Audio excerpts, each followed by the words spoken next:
Hey there, what's up guys? My name is Useless Mango. I hope you're all well and having a great day. Now last week you probably know Rockstar announced that the GTA Online Import and Export DLC would be coming out in December. So like I usually do when we get word of a new DLC coming into the game, I'm going to be bringing you guys my top 5 features that I would like to see added with GTA Online Import and Export. So as always, if you do go on to enjoy the video or you find it interesting at all, then do be sure to drop the video a like rating, and if you are new to my channel and you like my GTA 5 content, then why not hit that subscribe button? It only takes 2 seconds and it means that you won't miss any of my future uploads. Now with that said, let's get it started. Alright, so to get things started, the first feature I would like to see implemented is the new garages being available to anyone to purchase and store vehicles in, and not just CEOs. So as of now, I'm not 100% sure how this update is going to work, but judging from what Rockstar have said on the newswire, it sounds like these garages that we're going to be storing these vehicles in are going to be expansions off of the CEO offices. If this is the case, then it kind of sounds like it's going to be a pretty big missed opportunity, because players that have no interest in doing CEO missions or owning a CEO office might want or need the extra garage space that these multi-story garages are going to provide. And also, if these garages are going to be expansions off of the CEO offices, then this means that players who don't own a CEO office would also be able to get some property inside some of the higher end buildings in Los Santos,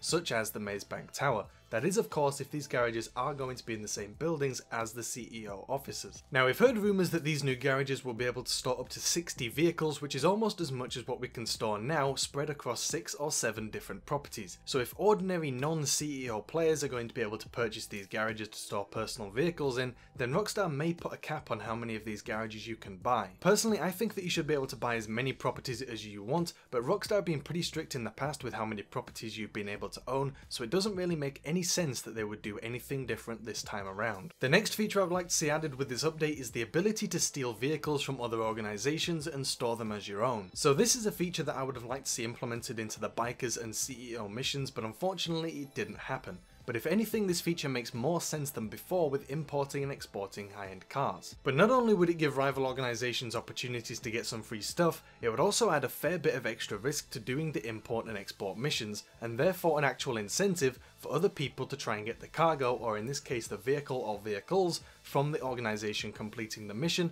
rather than just destroying them. But this seems to be a bit of a trend that we've seen in the past with further adventures in finance and felony, as well as the recent Bikers DLC. The missions tend to die out fairly quickly because there's no actual incentive for other players to take part, but that also has a knock-on effect on the people doing the missions because it means there's no actual challenge to doing them in the first place. I don't believe that players see a small amount of ammo and RP as an actual reward for destroying other organizations as cargo, but if rival organizations were able to steal the cargo, or in this case the vehicles, then doing and taking part in these import and export missions might make it more worthwhile than the original special cargo missions. But anyways, the next feature I would like to see added is the ability to store stolen vehicles as your own personal vehicles if you choose to do so, and use your own personal vehicles for export missions. Now this feature doesn't make any sense if the payouts happen to be terrible for these import and export missions, but if they happen to be decent, then it does make a fair bit of sense. So let's start with the ability to use your own personal vehicles in export missions. So depending on the payouts, if you have a vehicle that you want to sell and get rid of, instead of selling it at the Los Santos Customs, why not modify it to the specification an in-game buyer is interested in, then sell it to them. This could allow you to get some more money for your vehicle, but that's why this purely relies on the payouts being good,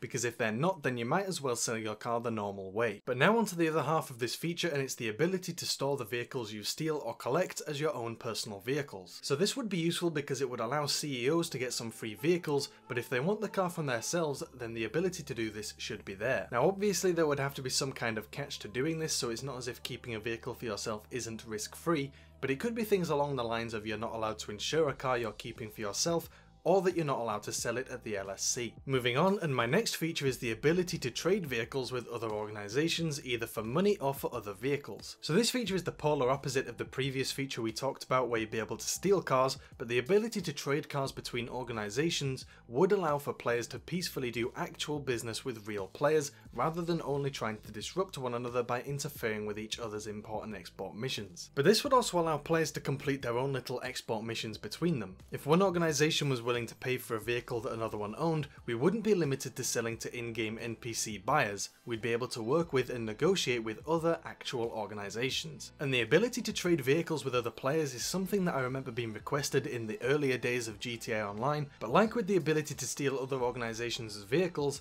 This feature seems to make more sense than ever now we're going to be getting a DLC like this. And last but certainly not least is a feature I briefly mentioned earlier, but we also always ask for it, and it's decent payouts. Now, judging from the screenshots we've been given so far, it looks like we're going to be dealing with some pretty expensive vehicles, and some of these vehicles we already know sell for quite a lot. For example, the Progen Tyrus we see in one of the screenshots sells for over $1 million in the Los Santos Customs, so the payouts for these export missions need to be on par with the selling cost of the vehicles in the LSC, otherwise the missions might not be worth doing and investing in to begin with. But obviously if these missions do split multiple hundreds of thousands of dollars between the organisation, then they'll still be the best paying free mode missions depending on how long it takes to import a vehicle and then export it. But that's also another thing, how is Rockstar going to handle the payouts? Now in my opinion they didn't do a very good job with the splitting of the money in CEO sell missions, as the CEO received everything and any associates got their usual wage, which wouldn't have been a problem if the ability to share the money the CEO received was there, but it wasn't. Now you could argue that it was fair since the CEO has to pay for all of the buy missions,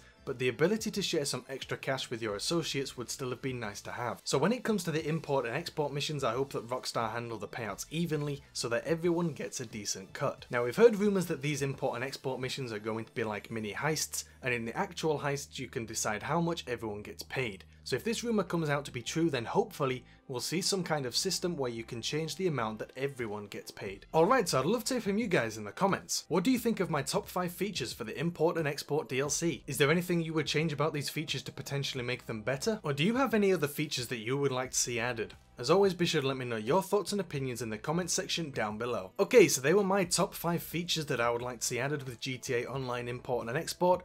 As always, if you did go on to enjoy the video or you found it interesting at all, then do be sure to drop the video a like rating, and if you are new to my channel and you like my GTA 5 content, then why not hit that subscribe button? It only takes 2 seconds and it means that you won't miss any of my future uploads. Now with that said, stay awesome and thanks for watching.